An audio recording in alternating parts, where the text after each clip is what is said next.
Hi traders, here are my main candidates for today. GME, which is gapping down, STNE, which is gapping down very strong, BABA the same, and AMD, which is gapping up today. All of them are very interesting. Would like to take always big gaps, and STNE, as you can see, is down almost 4%. It's slightly moving higher right now. This is only the second 1 minute candle. Now I already learned where is the lows. The lows lies at 40.44, and I just posted it in the trading room. So I will take it once it moves under the lows. It's not my preferred choice of a setup, I have to say this, because here we go. Now just moved under, I'm short, because it's just happening here on the second 1 minute candle. It did come under the lows. I usually rather take them on reversals, not on breakdowns. However, this one has a relatively very small stop loss just over the highs, and look at how it does.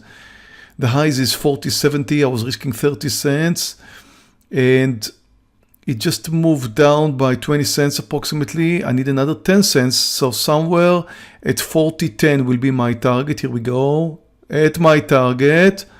Buyers still over. Buyers down to 14. Buyers down to 5. Okay.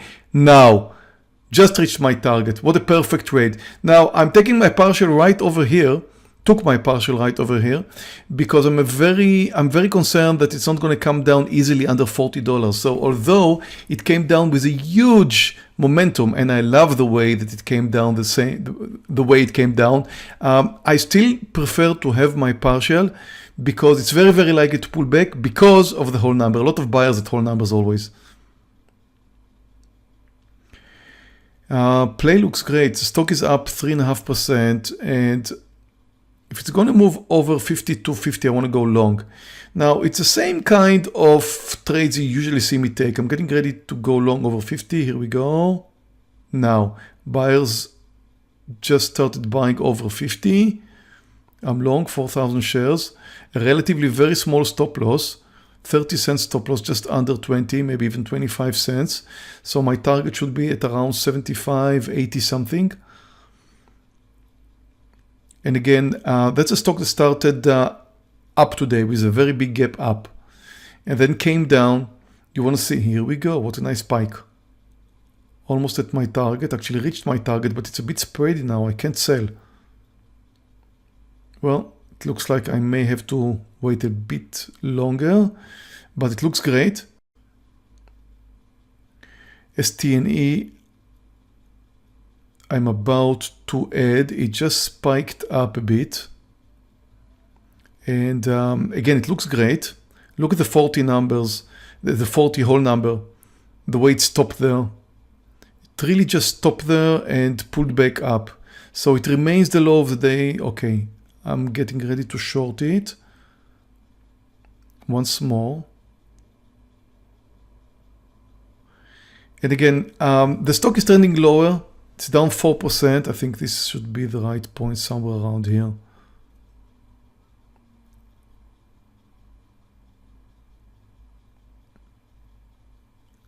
Okay, it's starting to get down. I'm short. Okay, it just started moving down, so moved into short. It's not likely to continue higher. These spikes in a stock that is moving down that much are quite normal. Although it's moving up a bit more than I expected, but this could easily happen. But it's very likely to come back down to the lows.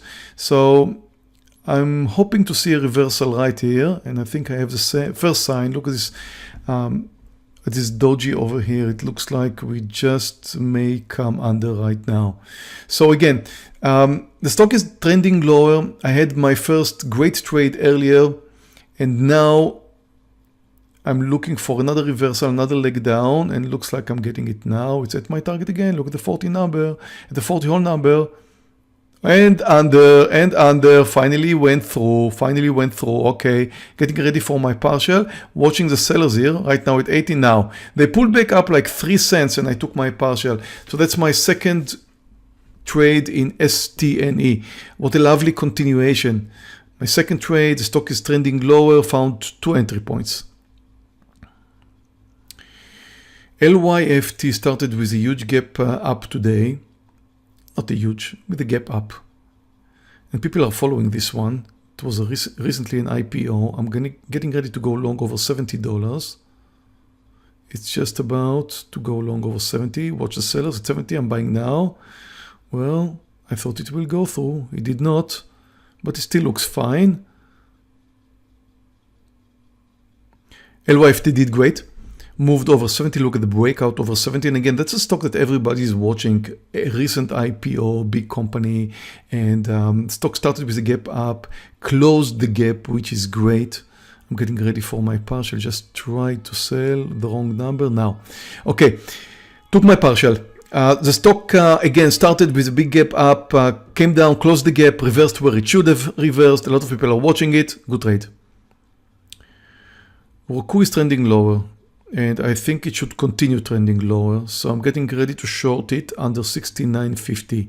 I think that once it comes down under 69.50, it's very, very likely to continue now. Just did. I'm short. I'm very cautious with Roku. It's half size for me, just 2,000 shares. It's very, very spiky.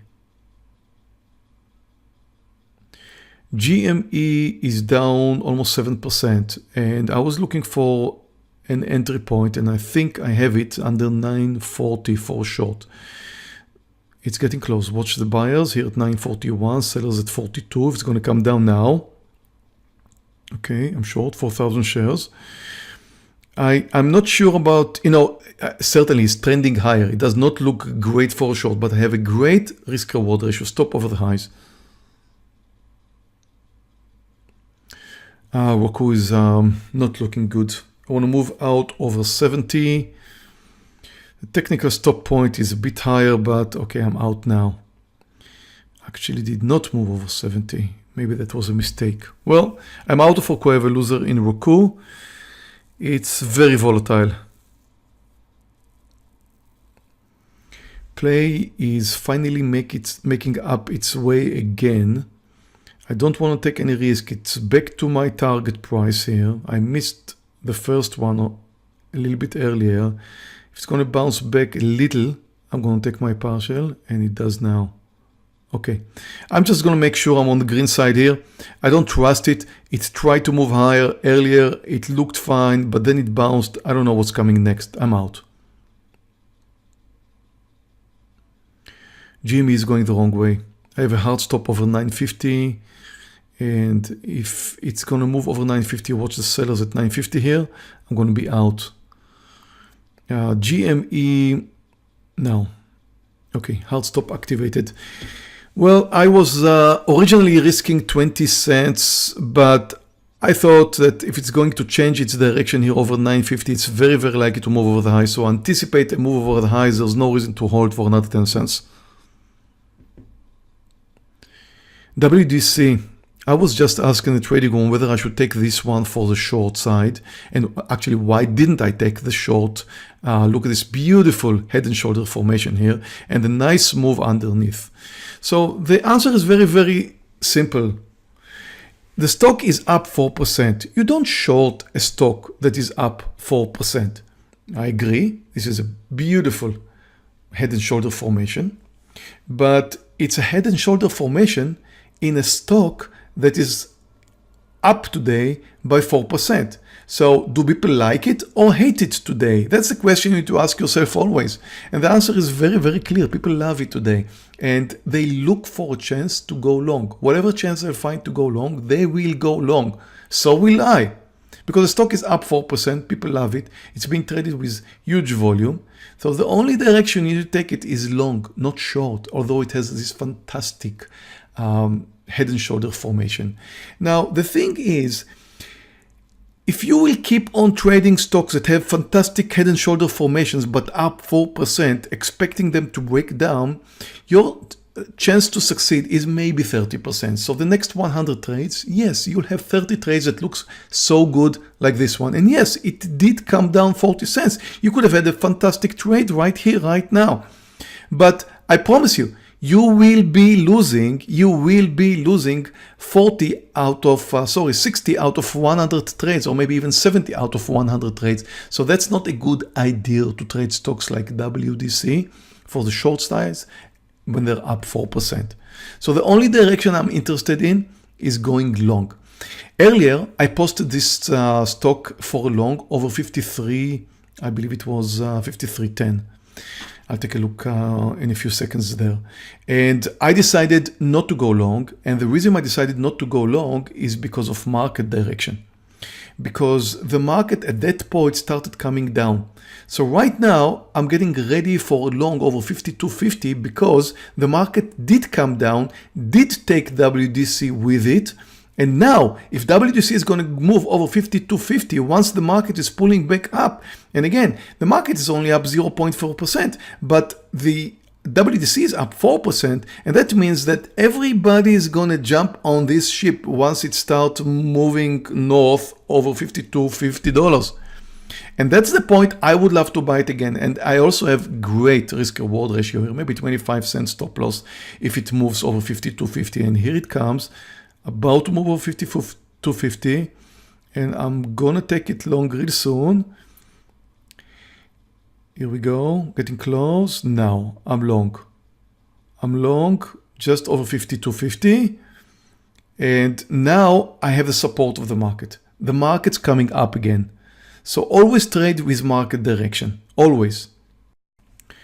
WDC is back to my target. It pulled back a little bit earlier, but now it's returning. I need to see it at my target right now. Actually, was looking for 25 cents. It's at 76 now. Same risk reward, taking my partial right now. Okay, good. Well, now that I have my partial in WDC, let's take a look at 5-minute candles and see the relationship with WDC and the S&P 500. So here's the S&P 500 on the left side, and here's WDC on the right side. What you need always to remember is that the S&P makes the first move. When the S&P is coming down, so will WDC. That's the first lesson we're learning in the Star Trader course. If you want to join us and learn the same lessons, just click here on the right-hand corner. Join us for a free 14-day trial in our trading room, and we'll teach you all about this. So the first thing we learn is that institutional traders are buying and selling according to the S&P 500. So I was planning a long in WDC over 53.05, which looked great back then. But then I noticed that the S&P is coming down. And when the S&P is really coming down, that means most of the stocks will come down with the S&P 500. And that's because institutional traders are always watching the S&P 500 and they're always following it. And that means that when the S&P is coming down, WDC, although it's up 4%, is not likely to continue. So at least you expect a pullback in WDC. Would it be right to go long WDC when the S&P is coming down? Absolutely not. Now, I did expect the S&P 500 to return sometime higher because it started with a gap up. It only came down a little bit, tried to move in the direction of closing the gap, and then I was expecting it to pull back. So I was looking for a place where I could go long WDC. So I planned a trade over 52.05, and then I canceled it because I saw the S&P is moving down. And then came the last trade, which was planned over 52.50, and that was with the S&P help. And again, the S&P made the first move up, which is always so. The S&P is really our crystal ball. That's how it works. And then institutional traders are starting to buy. WDC is likely to move higher. I take a trade and we've got a winner. Now here's how it looked like in the trading room, because we always trade together. That's the first time I put up WDC, as you can see here, over 53.05. And then I canceled it because I noticed that the S&P was moving down. So everything is happening in real time. I put up my picks, I canceled them when necessary, and then I put it up again, and then we found the trade. Eventually we find the trade over 52.50. So we all trade together, and again, you can join us right here. And here's how my account looks like. I had a loser in GME, lift was great, play was great, had a loser in Roku, although later it returned to the lows. And good 2 trades in STNE, WDC, of course, a winner, and up $3,100. And that all happened in less than 1 hour. Thank you very much for watching. Thank you for watching our video. Before you go, we invite you to join the TradeNet trading room for a free 14-day trial. TradeNet has educated more than 30,000 professional traders worldwide since 2004, and its trading room is one of the world's leading trading communities. Click here to start your free trial.